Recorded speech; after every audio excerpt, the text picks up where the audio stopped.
Good morning and welcome to the late August 13, 2021 edition of the National Newspaper Publishers Association. Let it be known. This morning, we have a great show planned for you to commemorate Black Small Business Month in August 2021. Urban Beauty TV, a five-part series on Black entertainment television that first aired last March, returns for 5 Saturdays in August, it started August 7th and it continues throughout the month. Created by executive producer Jon Marc Sandifer, Urban Beauty TV is the first syndicated show dedicated to health, beauty, and style told through multicultural lens. It's hosted by model and media personality Midori Amae. And I know I didn't say her name right. The series shines a spotlight on some of our culture's most innovative style architects as they share the stories behind building their successful brand. Jon Marc Sandifer joins us this morning. But first, of course, the headlines.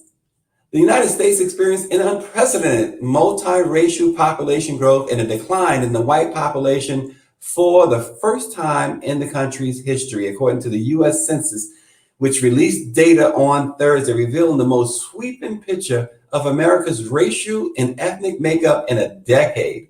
The non-Hispanic white population declined by 2.6%.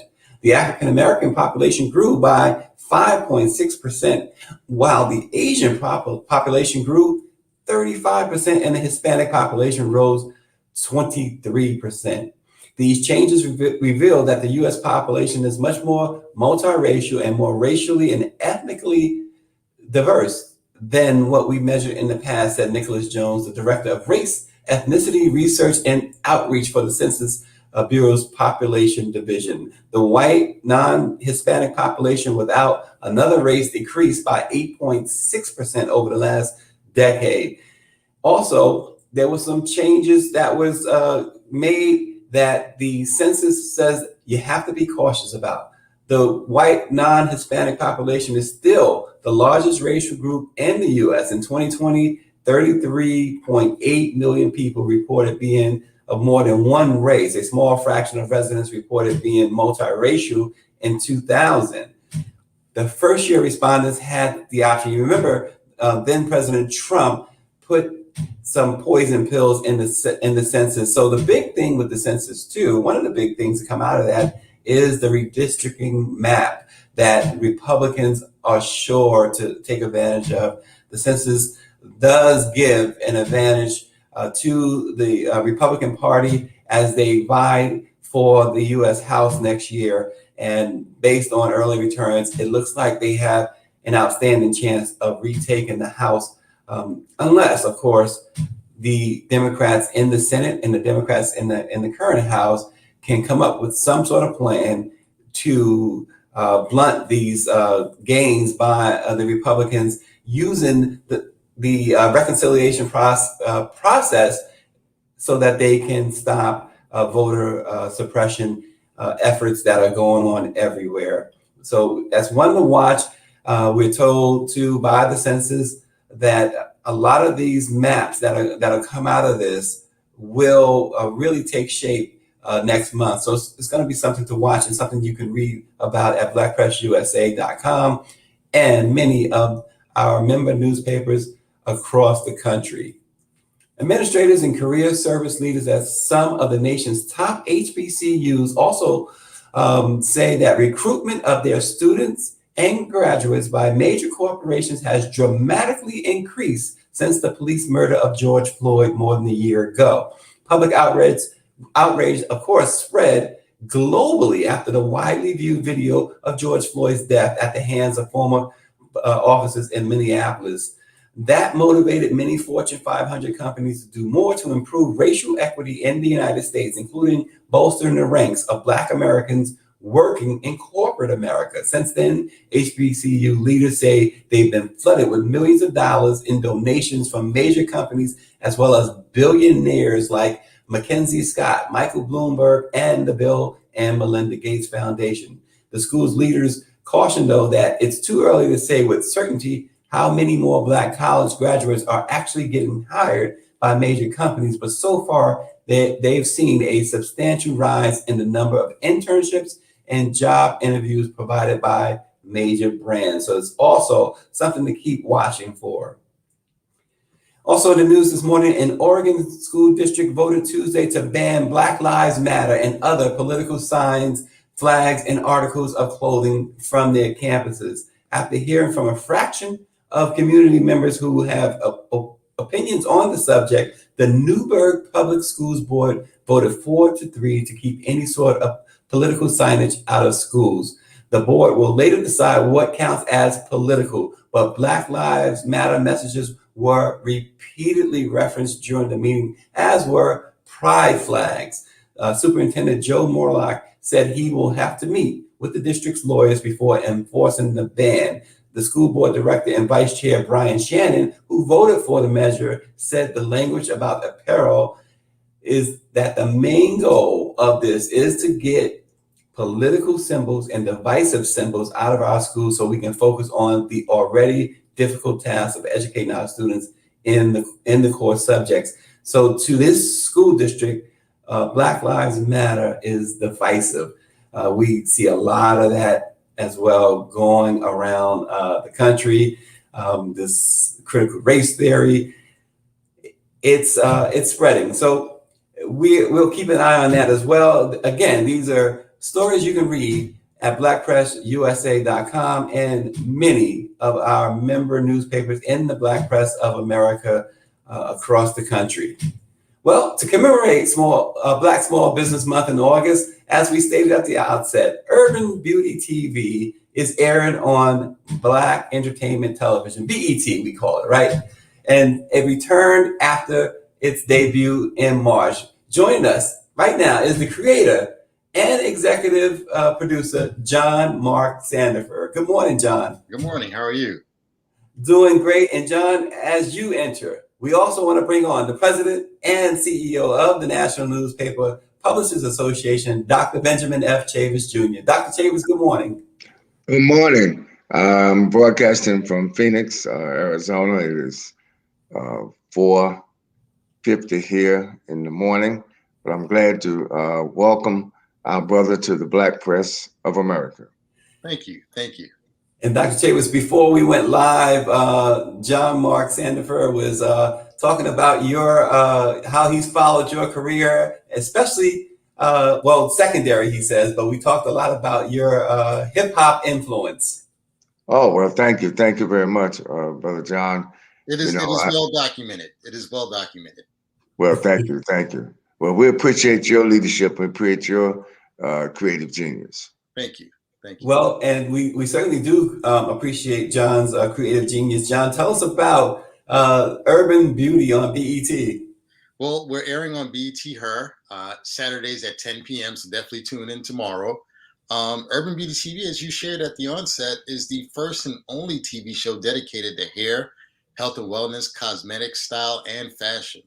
One thing I shared earlier was that, we didn't want to get into such a niche place of just focusing on cosmetics and makeup when you hear beauty. We wanted to open that up and really include style and fashion, as well as urban wellness. As Black people, we don't get to the doctors often, So, and I will say that as a whole, but, our community has always struggled with, doctors and getting into the offices as often as we should. And that's a whole nother can there that we can open up because of healthcare and everything else. But you get the gist of what I'm saying. And that's the reason why we've carved out signature segments within the show. One of our segments is called Ask the Experts, where we bring on health professionals to really dive into hotbed topics that are concerning the community in the health space. We answer questions there that, if you don't have a doctor on call or have a doctor that you visit on a regular, you can get some of your questions answered there in terms of breast cancer awareness, in terms of plastic surgery, dermatology. And we're going to continue that. And we're working with the White House on a couple things as well to really get in front of the vaccination crisis. And when I say crisis, there's still many more folks that need to be vaccinated. And that's a whole nother issue there too. But yeah, that is Urban Beauty TV in a nutshell. Our goal is to Dr. Chavis, the salons and the barbershop have been the cornerstones of the urban community for quite some time. Yes. And that will never change.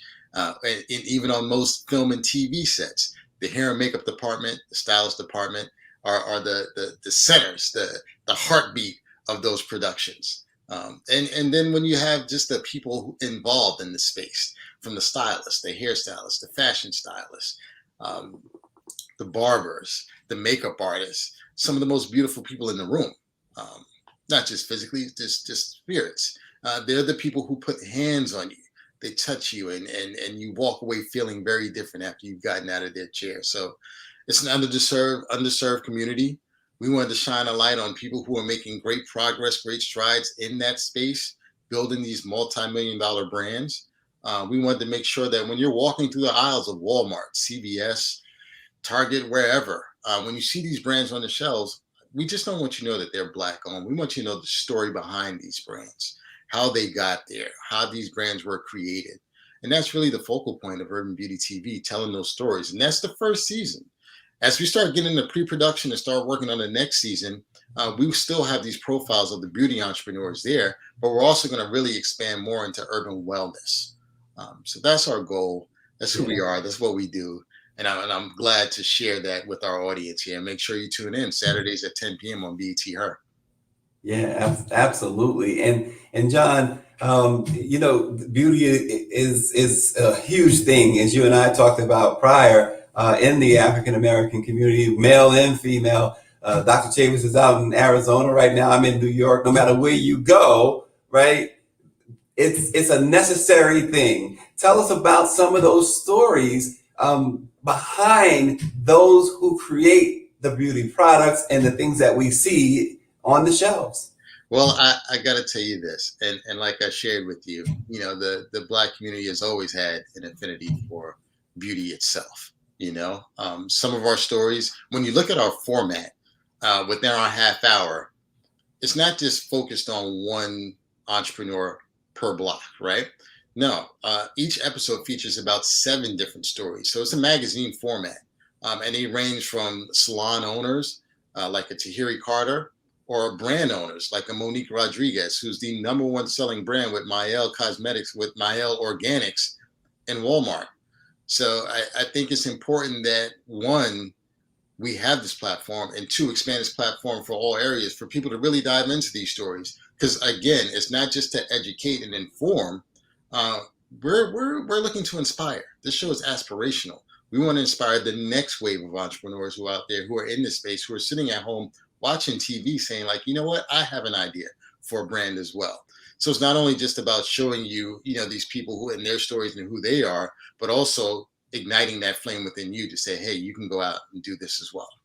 Yeah, absolutely. And before I throw it to you, Dr. Chavis, just want to remind our viewers, some tuned in expecting to also see Robert Cool Bell from Kool and the Gang this morning. You may have heard the news that one of the bandmates, one of the original members, passed away earlier this week. And Mr. Bell asked, could we postpone his appearance this morning until later on this month? So we expect to have him probably at the end of the month after the funeral and a little bit of mourning period goes by. But our hearts goes out to Kool and the Gang and Robert Cool Bell, the founder of Kool and the Gang. He will be with us.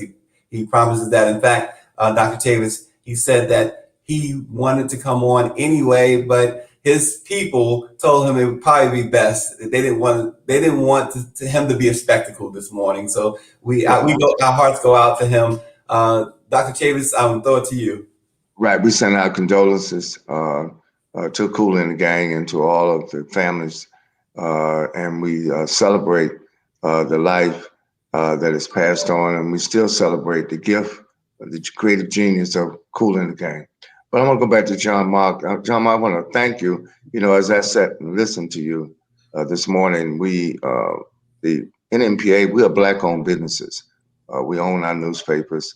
And what you said about the beauty parlors, the barbershops is absolutely true. The Biden-Harris administration, because to affirm what you said, the value of beauty in our community, the value of grooming in our community, particularly brothers on the brother side and on the sister side. They exemplify. In fact, Black people have redefined the definition of beauty. You notice all over the world, people are trying to trend themselves uh, uh, from people of African descent in terms of hairstyles, in terms of fashion. And so you're right about it being aspirational. And of course, the Biden-Harris administration, I'm glad you connected health and wellness to beauty. That is so important because there's so much misinformation out there about the COVID-19, so much misinformation about even the pre-existing conditions, health conditions that existed in our community before COVID hit. So tell us, I think you're one of the first programs on television, and we're going to make sure that we tune in tomorrow night. Uh, that intersection of health and wellness and beauty. Can you just comment a little bit more on why that decision was made for your program? Well, first and foremost, of course, we want to entertain folks, but we want to be informative, and I've always wanted to incorporate a platform or a segment where we can actually hear from health professionals specifically. Plastic surgery has always been taboo in the African American community. Even people who have had plastic surgery don't want to tell you that they've had it, don't want to tell you that they're even interested in it, right? But more and more as of recently, it's become more common and people are exploring more. And not only that, but depending on the type of plastic surgery people are getting, there are a lot of people who are dying out here, right? From underground services, getting services, not even from board certified doctors. So I felt it was important really to have a segment that addressed issues, health issues and concern that are really relative to the community, where you can actually tune in and get the advice from doctors there. Because again, we've never been a community that went to the doctor often. We're not known for that. And I'm not saying in general, I'm not trying to generalize Black people, but you guys know what I'm saying. Oh, absolutely. It's kind of within the culture. Black people don't go to the doctor. That's what we've heard, right? Exactly. So because of that, I wanted to specifically create a segment called Ask the Experts, where we have doctors, board certified dermatologists, board certified plastic surgeons, board certified breast cancer surgeons come on it and discuss hotbed topics in the culture regarding around health issues. And I thought it was important to include that in this show, and that segment is in there each week. Very good. Well, let me say, because I know time is fleeting, I want to thank you again. Back in the 1960s, we came up with Black is Beautiful. And thanks to people like you, leaders like you, Jon Marc, we can now say that beautiful is Black, that health is Black, that Black owned is beautiful. Wait a minute, let me write that down. Let me put beautiful is Black owned. Well, I'm a hip hop chief. Hip hop is about poetry. Hip hop is about spitting that truth to power in a phrase that catches people. Beautiful is Black. Absolutely. I just want to thank you guys also, just for being a voice in the community, a voice in the culture. Every bit of ounce of Black media is needed to get our stories across, to get our points across, and to give us a platform to share what's happening in all spaces, not just the beauty space. So I commend you and thank you, and keep doing what you're doing, because you're holding the door open for folks like myself. Well, I think you're opening doors yourself, Jon Marc. What you're doing on BET Her, this program, as we've been talking about, is really unique. The concept, where did it all begin? Who came up? I mean, you came up. Obviously, you're the creator, but how did it come about? Well, I tell you, I was shooting a series for BET Her called About Her Business, and About Her Business focuses specifically on Black women businesses throughout, from every field of endeavor, regardless of what the demographic is. And in doing the research for that show, we found a number of phenomenal stories of women making great strides in the beauty space specifically. So when it came time to actually explore developing a series after that, I just wanted to dial it into that space specifically, because I knew there was a mind there of a number of just Black businesses who are doing $1 million business in that space. And I just thought those stories needed to be told. Yeah. And one of our viewers talked about Michelle Madison. She's talking about, Black women giving their money to Asians for their hair and products. And we do see, and there's no slight, certainly we don't have a slight against folks of Asian descent, but we see a lot of that in Black communities, don't we? We see a lot of other folks owning hair salons and nail salons. But what you're bringing to us is letting us know, really, the entrepreneurs behind the great products and the great services that there are. And not just the products, but how they came to fruition, how they came up with the idea, and what really pushed them to take those steps to bring that idea to fruition. I think there's a lot of misconceptions around big business.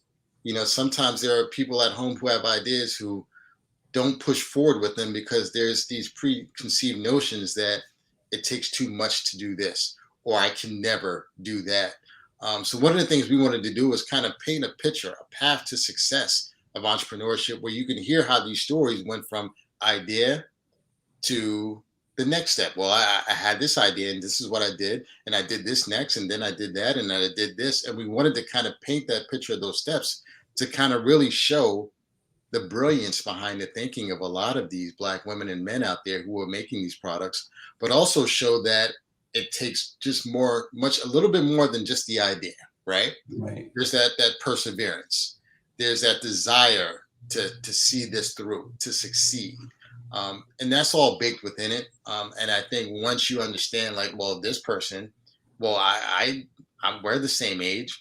They did this and I can do that. And that's what we wanted to create, that kind of aspirational viewpoint of not only this is how they did it, but this is how you can do it as well. And we want to be not only a platform that provides a bird's eye look at that in terms of really just showing you a look at profiles of these entrepreneurs. We want to also be a tool and a resource to not only up and coming businesses, but those in business. I want to say this, and I don't just profile these entrepreneurs. I have a working relationship with them.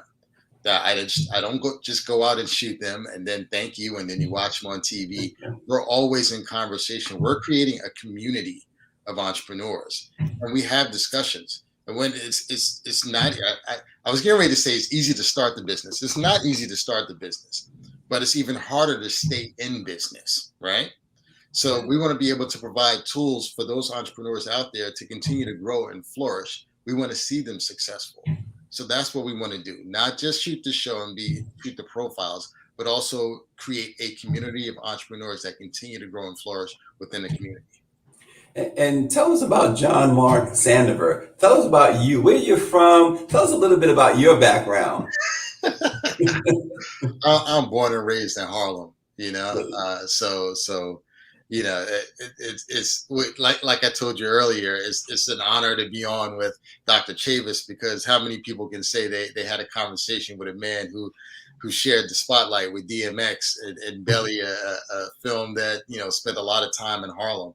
But I'm born and raised in Harlem. That's where the hustle comes from. I got my start at 40 Acres and a Mule, Spike Lee, interning there, and made my transition to TV. And I've worked in TV from BET to MTV, and in music, Interscope, Geffen A&M, and then back to TV, and just really, honed in on storytelling. I've done an interview before, and they were like, "It's so funny that you're a guy and you're telling these beauty stories so well, and you're dialed in." And I'm like, "Well, I'm a storyteller." So no matter what the genre, I'm always going to be able to get to the crust of what we're looking to discover in the story and really portray that to our audience in a way where it really resonates with the culture. Yeah. And you mentioned 40 Acres and a Mule. You mentioned Interscope Records. Of course, Spike Lee is over at 40 Acres. Of all these folks, Spike Lee and those at Interscope, what did you get from them that really helped you to further your career? It's about the craft, right? And that's what I got from working with anyone, whether it's a Spike Lee, whether it's a Dr. Dre at Interscope, it's all about the craft, right? Honing your craft. And that just goes back to me saying like, okay, that sure it's beauty, but what's the craft? How are we telling a story? Whether I'm doing a story, profiling a beauty entrepreneur or profiling a rap artist, what is the crux of the story? So I think at the end of the day, once you dial in and really know your craft, I never set out to be an executive per se. I always set out to do my job really well. And becoming an executive and climbing a ladder was a byproduct of that. Yeah. You know what I mean? So Absolutely. my thing is, I've heard Quincy Jones say, at any given point, regardless of how he's expanded his career and gone into different areas, if he ever lost everything, he knew that he could pick up a horn and go someplace and play and make money. Because at the foundation of everything that he's done, he was a horn player, and he had perfected that craft. So in terms of storytelling and producing, and I've always honed in on perfecting that craft and being great at that, and that's provided me opportunity to do a number of things in the TV and multimedia space. Yeah, and John, another question too. We've been talking a lot about the show, Urban Beauty, but isn't it also true that the role you play as an executive on the show is one where we rarely see African Americans? Well, it's one that you rarely see people in general. But I will say yes. I will say that just the companies I've named, whether it's 40 Acres, whether it's BET, I've been blessed to work at Black-owned companies where I walk into the room and we're all in there. But I agree that is not the case. That is not the case in a number of media outlets. It's a rarity. So I do understand that. But what makes me even more rare is that I'm an executive who actually produces the show. Because I've came up through the ranks from intern to PA to associate producer, segment producer, senior producer, executive producer. Like I understand how a show works. I can take a show apart and put it back together. And that makes me look at things differently as an executive. Where I'm not just looking to always hire crews. Sometimes I do that. But even when I do that, I know at the end of the day, if I need to, I can produce the show myself and develop the show myself. So. And that's your horn, right? My horn. That's the craft. Oh, we really appreciate you, Jon Marc. Dr. Chavis, your closing thoughts with Jon Marc Sandifer. Again, we salute the success, the brilliance, the intellectual genius and creative genius of Jon Marc. We need more brothers and sisters like him in television, and we need more executive producers. And I like the thing about storytelling, and that's what we do in the Black press. And so we want to stay in touch with you, Jon Marc, because I can see a lot of different points of intersection. I would just like to call out the name, give a shout out to Rihanna. Rihanna is a billionaire because beautiful is Black. and I'm taking that line. I am taking that line. I just want to let you know now. That's cool, bro. That's cool, my man. Like I told DMX in the movie Belly, I knew you were coming. Well, again, I gotta say thank you. Thank you for sharing your platform. We air Saturdays. We're airing tomorrow at 10 p.m. on BET Her. We're building out Urban Beauty TV to be a network within itself, a streaming network. So we're going to launch online with YouTube on September 1st. So go to youtube.com/Urban Beauty TV Network. Follow us at Urban Beauty TV on Instagram and Facebook, and just join the community. Join the community. Everyone, also remember to join Dr. Chavis every Sunday. Check your local listings. He's on PBS TV and PBS World, the Chavis Chronicles, for more great in-depth Black news. He's representing the Black press all over the world. More than 90 million households tune in to the Chavis Chronicles every week. Check your local listings and let it be known from our great publisher out in Texas at the Texas Metro News. I'm going to echo what she is writing in. Cheryl Smith says, wear a mask, get the vaccine, social distance. It's real simple. Everybody have a safe weekend. We will see you Monday morning.